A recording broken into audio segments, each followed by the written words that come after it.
আসসালামু আলাইকুম গাইস, কি অবস্থা? সবাই কেমন আছেন? আশা করি ভালো আছেন। এই হলো সৌদি আরবের বিড়াল। খুব পানির তৃষ্ণা লাগছিল, তাই আমি আমার পিছনে পিছনে আসছিল। আমি এক বোতল পানি নিয়ে আসছি, ও আমার পিছনে পিছনে আসছিল। তো তাই ওকে একটি বোতল কেটে পানি দিলাম, তাই ও পান করতেছে।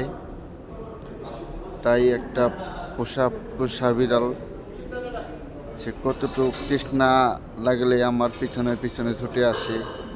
তা আমি বুঝতে পারছি যে ওর পানি পিপাসা লাগছে, তাই ওকে পানি দিলাম খাওয়ার জন্য।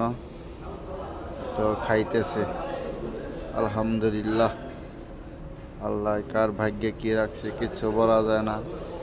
না জানি কত দিন, কতক্ষণ, কত ঘন্টা হয়েছে যে পানি পান করে না।